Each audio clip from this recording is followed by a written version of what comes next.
Olá! Hoje nós vamos tentar entender para que Jesus veio ao mundo. Acompanhe com a gente. Nos nossos vídeos anteriores, durante o estudo das Escrituras, durante o estudo da Bíblia, os textos nos mostraram que Jesus é o Filho de Deus. Jesus é o Messias e o Salvador do mundo. Uma das coisas mais extraordinárias que a Bíblia nos revela é que Jesus sempre existiu. Veja o que ele mesmo diz no Evangelho de João, capítulo 8, versículo 58. Respondeu-lhes Jesus: em verdade eu vos digo, antes que Abraão existisse, eu sou. Antes que Abraão existisse, eu sou. Essa expressão eu sou, usada por Jesus, faz alusão ao encontro de Moisés com Deus, lá na visão da sarça ardente, quando Deus chama Moisés para livrar seu povo do Egito. E Moisés pergunta o seu nome, e Deus diz que o nome dele é o Eu Sou.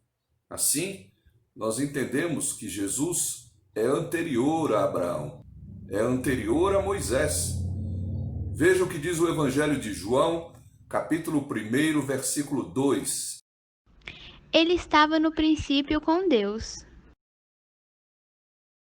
O nascimento de Jesus como um bebê foi a forma escolhida por Deus para enviar o seu Filho ao mundo.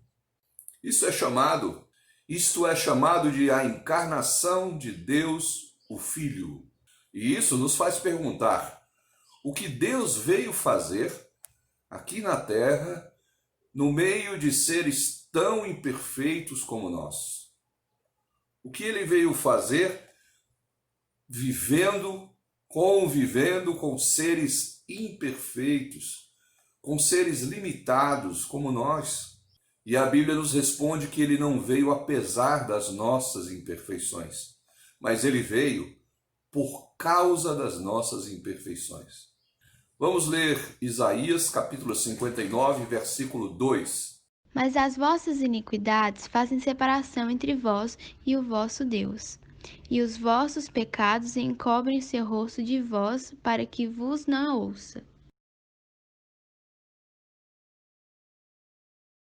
A consequência do pecado em nossas vidas é essa: é estarmos separados de Deus. E além disso, o pecado também tem uma outra consequência, que está lá em Romanos capítulo 6, versículo 23. Porque o salário do pecado é a morte, mas o dom gratuito de Deus é a vida eterna em Cristo Jesus, nosso Senhor. A consequência do pecado não é só a separação de Deus, mas a morte espiritual.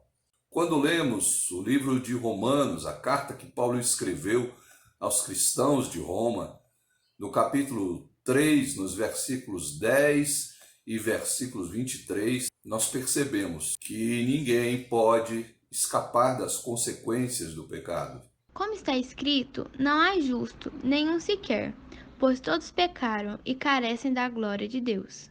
E como dissemos no vídeo passado, todos pecaram e estão carentes da glória de Deus, das suas manifestações, do relacionamento com Ele. Mas Deus agiu em nosso favor. Lá no Evangelho de João, capítulo 3, versículo 17, diz o que foi que Deus fez em nosso favor. Porquanto Deus enviou seu Filho ao mundo, não para que o julgasse o mundo, mas para que o mundo fosse salvo por ele. Deus enviou seu Filho ao mundo para nos livrar da consequência do pecado. Acompanhe o que está escrito em Romanos capítulo 5, versículo 18. Pois assim como, por uma só ofensa, veio o juízo sobre todos os homens para condenação, assim também, por um só ato de justiça, veio a graça sobre todos os homens para a justificação que dá a vida. A graça de Deus veio ao homem para dar a ele vida, vida plena, vida eterna. O mundo cristão conhece muito bem um texto que se encontra no Evangelho de João, capítulo 3, versículo 16. E, como eu disse, muitos sabem decorado esse texto, que diz que Deus amou o mundo de tal maneira que deu seu Filho unigênito, para que todo aquele que nele crê não pereça, mas tenha a vida eterna. E esse texto nos mostra o que motivou Deus a agir em nosso favor. Foi o amor. Deus amou o mundo. Deus nos amou e por isso deu seu único Filho, para que todo aquele que crê nele tenha vida eterna. Então, na sua morte na cruz, Jesus toma sobre si os nossos pecados, os nossos erros e morre por eles. Isso está escrito na primeira carta de Pedro, no capítulo 2, versículo 24. Carregando ele mesmo em seu corpo, sobre o madeiro, os nossos pecados, para que nós, mortos para os pecados, vivamos para a justiça, por suas chagas, fostes sarados. Pedro está se referindo a um texto que está no Velho Testamento, no livro do profeta Isaías, capítulo 59, versículo 2, que fala da barreira que nos separava de Deus. E Pedro fala que essa barreira foi removida por Cristo em nosso lugar. Pedro ainda diz mais na sua primeira carta, no capítulo 3, no versículo 18. Pois também Cristo morreu, uma única vez, pelos pecados, o justo pelos injustos, para conduzir-vos a Deus.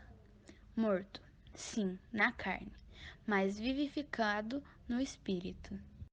Através da morte de Cristo, segundo o texto que acabamos de ouvir, Jesus nos conduz a Deus. E além de nos livrar das consequências do pecado, nos conduzir a Deus, Jesus faz uma promessa maravilhosa, no Evangelho de João, capítulo 6, versículo 40. Ele diz que aquele que nele crê, recebe a vida eterna.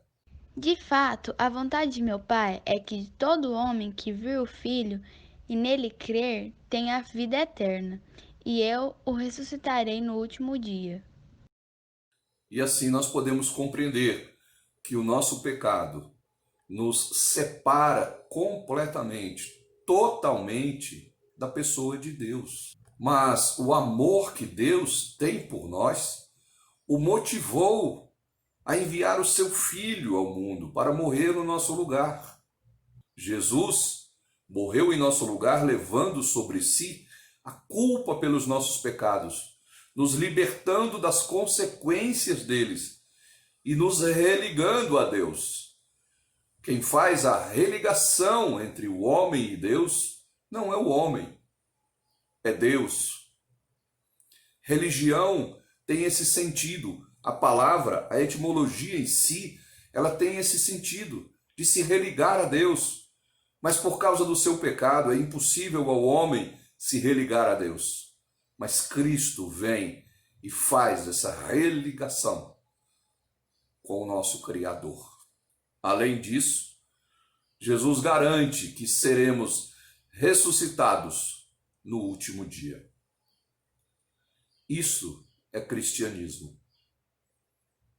Isso é a mensagem do Evangelho. O mundo cristão tem se perdido nos dias atuais por causa daquilo que prega, por causa daquilo que ensina sobre Jesus. Jesus é mostrado como um curandeiro, como um milagreiro, como um derrotador de demônios. E as pessoas então procuram Jesus pelos mais diversos motivos, menos o motivo certo.